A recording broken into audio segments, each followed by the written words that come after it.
नमस्कार दोस्तों और स्वागत है आपका मेरे चैनल त्रिशान एनालिस्ट में।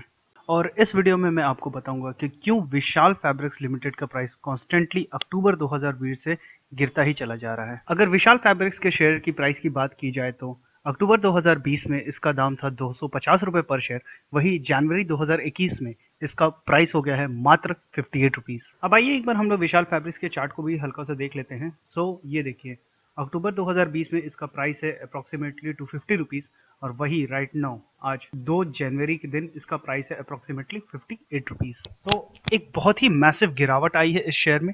अब आइए हम देखते हैं कि ये शेयर क्यों गिर रहा है। अब विशाल फैब्रिक्स के शेयर का प्राइस गिर रहा है और क्यों गिर रहा है, ये समझने से पहले हमें ये समझना होगा कि किसी भी कंपनी के शेयर प्राइस क्यों बढ़ता है और कोई भी कंपनी मल्टी बैगर कब बनता है।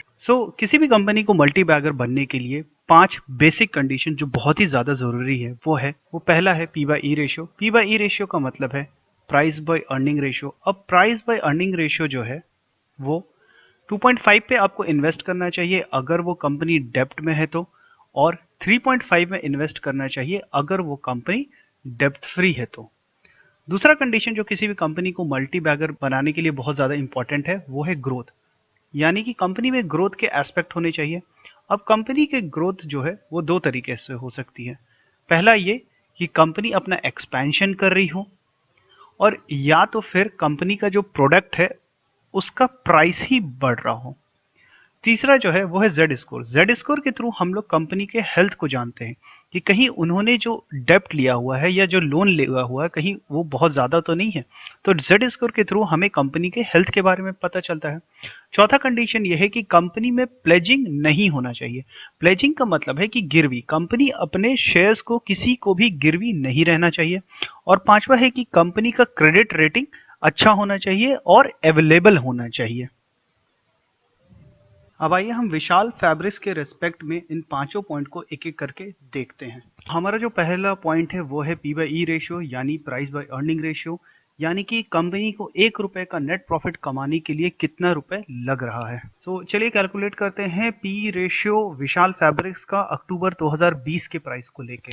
तो किसी भी कंपनी का प्राइस बाय अर्निंग निकालने के लिए हमें चाहिए दो चीज़। हमें चाहिए कंपनी का शेयर का प्राइस और हमें चाहिए पिछले 1 साल का अर्निंग।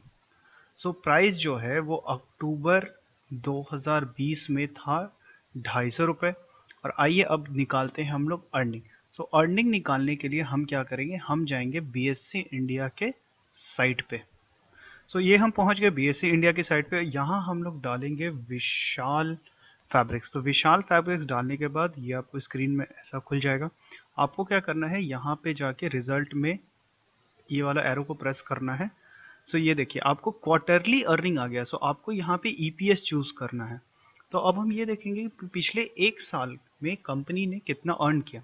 हमने कैलकुलेटर खोल लिया और सितंबर 2020 में इस कंपनी ने अर्निंग पर शेयर था 0.57। जून में ये कंपनी लॉस में थी, अर्निंग था -1.89 प्लस 1.19 प्लस 1.9, यानी कि कंपनी का टोटल अर्निंग जो था वो पूरे 1 साल का वो है सिर्फ 1 रुपये 77 पैसे का, और कंपनी का शेयर का प्राइस चल रहा था 250 रुपये। अब कंपनी का प्राइस बाय अर्निंग निकालने के लिए हमें चाहिए प्राइस था कंपनी का अक्टूबर 2020 में 250 रुपये, और अर्निंग हमने अभी जस्ट कैलकुलेट किया। अर्निंग जो पिछले 1 साल की थी वो थी 1.77, यानी कंपनी का पी बाई ई रेशियो जो आएगा वो होगा 250 डिवाइडेड बाई 1.77, यानी कि अप्रोक्सीमेटली 141, यानी कंपनी को 1 रुपए का नेट प्रॉफिट कमाने के लिए 141 रुपीज लग रही थी, जो कि बहुत ज्यादा है। जैसा कि मैंने पहले भी आपको बताया कि अगर कंपनी में अगर आप इन्वेस्टमेंट करने जा रहे हैं और अगर कंपनी डेब्ट फ्री है तो उसका पी बाई ई रेशियो 3.5 से ज़्यादा नहीं होना चाहिए, और अगर कंपनी डेब्ट में है तो उसका रेशियो 2.5 से ज़्यादा नहीं होना चाहिए। और यहाँ पे विशाल फैब्रिक्स का पी बाई है जो कि 141 में था, जो कि बहुत ही ज़्यादा हाई है। अब आइए हम लोग एनालिसिस करते हैं विशाल फैब्रिक्स को ग्रोथ के टर्म्स में। अब किसी भी कंपनी में ग्रोथ जो है वो बेसिकली दो चीज़ से होता है। या तो कंपनी जो पहला है वो एक्सपेंशन कर रही हो, या तो फिर जो कंपनी जो प्रोडक्ट बना रही हो उसी का प्राइस बढ़ गया हो। सो प्रोडक्ट का प्राइस ही अगर बढ़ गया हो, सो अगर कंपनी एक्सपेंशन करती है तो क्या होता है कि कंपनी का वॉल्यूम इंक्रीज होता है, वॉल्यूम के कारण उसका रेवेन्यू इंक्रीज होगा और रेवेन्यू के कारण उसका प्रॉफिट इंक्रीज होगा। और अगर उसका प्रोडक्ट का प्राइस ही अगर बढ़ गया तो इसका डायरेक्टली जो है वो उसके रेवेन्यू में हिट करेगा, रेवेन्यू बढ़ेगा और जिसके कारण क्या होगा कि उस कंपनी का प्रॉफिट भी इंक्रीज करेगा।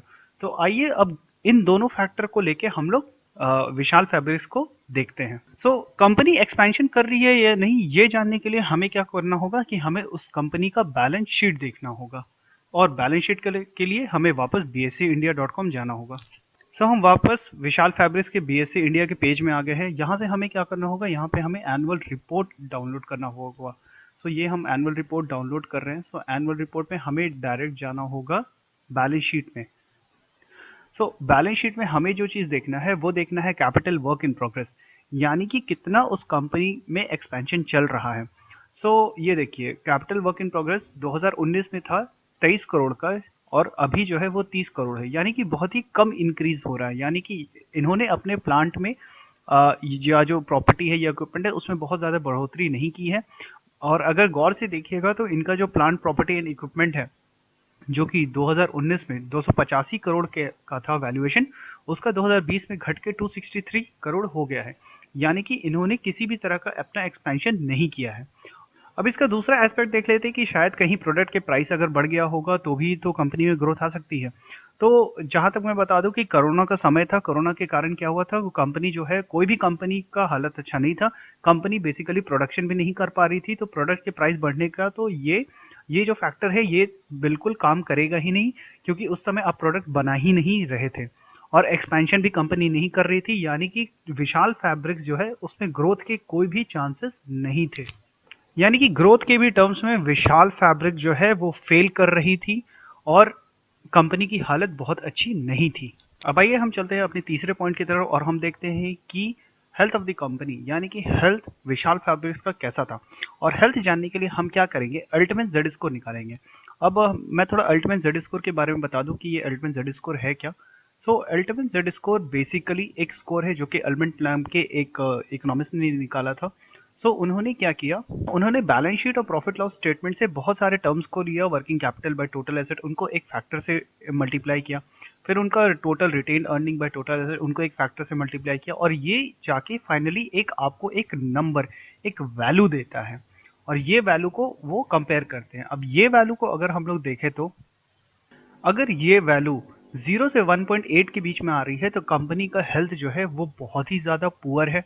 और अगर ये वैल्यू 1.8 से 3 के बीच में अगर आती है सो ये ग्रे जोन में है, मतलब कि लगाना चाहिए या नहीं लगाना चाहिए।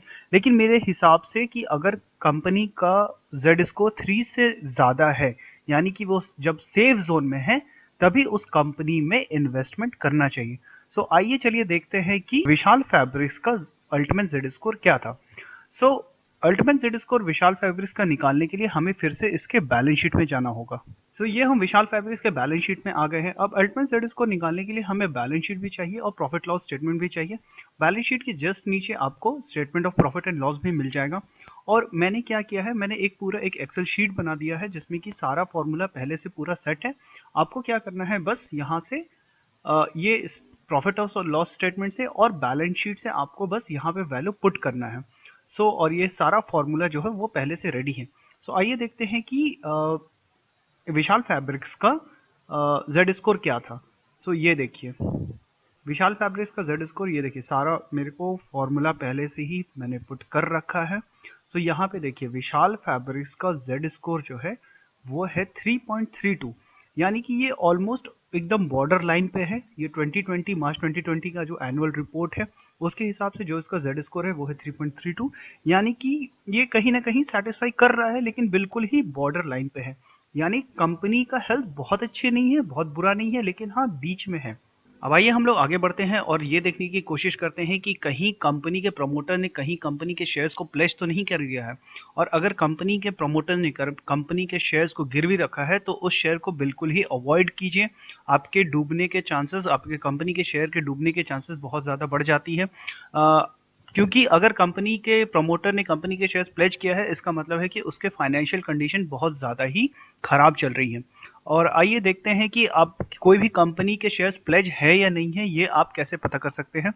तो इसके लिए फिर से हमें bseindia.com पे जाना होगा और ये हम पहुंच गए फिर से bseindia.com पे। आप यहाँ पे फिर से डालिए विशाल फैब्रिक्स। सो विशाल फैब्रिक्स डालने पे ये पेज आपको बेस इंडिया में खुल जाएगा और यहाँ पे आप चले जाइए शेयर होल्डिंग पैटर्न में। और यहाँ पे शेयर होल्डिंग पैटर्न में यहाँ पे देखिए प्रमोटर्स प्लेज होल्डिंग, यानी कि 34.49 करोड़ का प्रमोटर ने अपने शेयर्स को प्लेज किया हुआ है विशाल फैब्रिक्स में। यानी कि विशाल फैब्रिक्स के केस में प्रमोटर ने बहुत ही अच्छा अमाउंट जो है अपने शेयर्स को वो प्लेज किया हुआ है। यानी विशाल फैब्रिक्स में आपको कभी भी पैसे नहीं लगाने चाहिए थे और इस कंडीशन में भी विशाल फैब्रिक्स फेल करती है। आइए अब हम देखते हैं अपना पांचवा पॉइंट, जो कि बहुत ज़रूरी है किसी कंपनी को मल्टी बैगर बनने के लिए। जो पांचवा और अंतिम पॉइंट है वो है हमारा क्रेडिट रेटिंग। अब क्रेडिट रेटिंग होता क्या है कि किसी भी कंपनी को अगर लोन चाहिए होता है तो वो बैंक के पास अपना क्रेडिट रेटिंग लेके जाती है। और क्रेडिट रेटिंग उन्हें कैसे मिलता है?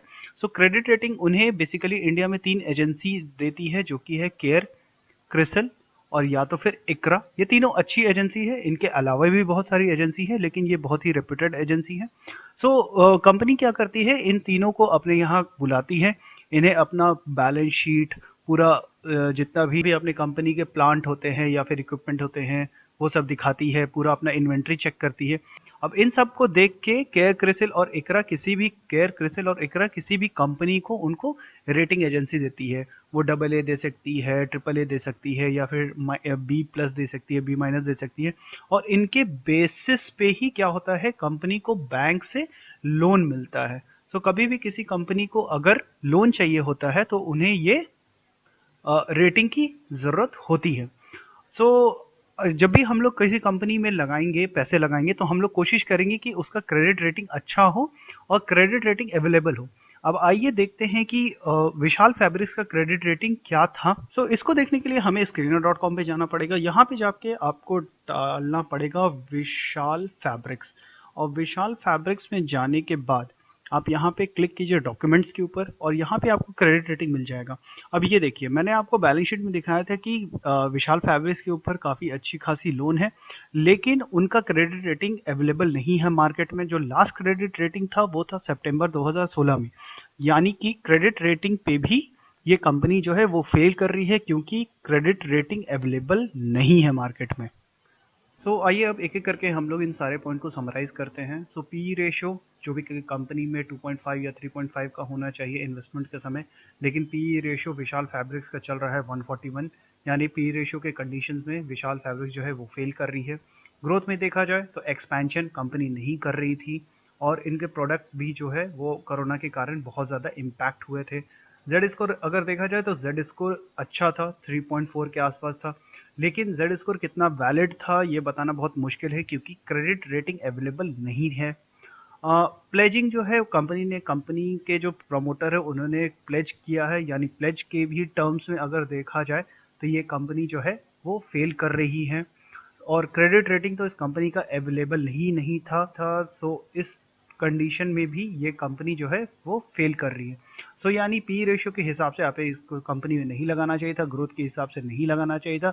जेड स्कोर कुछ हद तक ठीक था, लेकिन कंपनी ने शेयर्स प्लेज किए हुए थे, यानी यहाँ पे भी ये कंपनी फेल करती है। और क्रेडिट रेटिंग में भी ये कंपनी जो है वो फेल करती है। यानी इस कंपनी में 5 में से सिर्फ 1 पॉइंट के हिसाब से आप कंपनी में लगा सकते थे। लेकिन मैं बता दूं कि अगर आप किसी भी कंपनी में अपने पैसे डाल रहे हैं, अपने हार्ड अर्न मनी डाल रहे हैं, तो ये पांचों पॉइंट जो है वो सेटिस्फाई होने चाहिए। और अगर आपको आज की डेट पे जानना है कि कौन सी ऐसी कंपनी है बीएससी की जो ये पांचों पॉइंट को एकदम अच्छे से सेटिस्फाई कर रही है, तो आप हमें कॉल कर सकते हैं या फिर व्हाट्सएप कर सकते हैं। हमारा नंबर है 6296528091। और ये वीडियो में मैंने आपको जो 5 पॉइंट के बारे में बताया, ये बहुत ही कारगर सिस्टम है, क्योंकि लास्ट टाइम जब इस पांचों पॉइंट के बेसिस पे जब मैंने एक कंपनी निकाला था, वो कंपनी का नाम था IOLCP और इसका मैंने एक वीडियो भी निकाला था। वीडियो मैंने नवंबर 2019 में निकाला था और उस समय इसका शेयर का प्राइस था सिर्फ 190 रुपीज़। इसके बाद कोरोना आया, सब कुछ हुआ, लेकिन जून 2020 2020 में, जून 2020 में इस शेयर का प्राइस 800 पे तक पहुंच गया था और मैंने इस प्राइस पे सबको सेल करने भी रिकमेंड किया था। सो अगर आपको जानना है कि ये 5 पॉइंट के सिस्टम में कौन सी कंपनी अभी राइट नाउ अभी है और जो ये पांचों पॉइंट को सेटिस्फाई कर रही है, तो वो जानने के लिए आप हमें प्लीज़ कॉल करें या फिर व्हाट्सएप भी कर सकते हैं। नंबर मैंने आपको दे चुका है और ये ILCP का वीडियो का लिंक भी डिस्क्रिप्शन में अवेलेबल है। सो प्लीज़, और आपको हमारा वीडियो कैसे लगा ये हमें कमेंट के थ्रू बताइए और प्लीज़ हमारे वीडियो को लाइक करें, शेयर करें और हमारे चैनल को सब्सक्राइब करें। Thank you.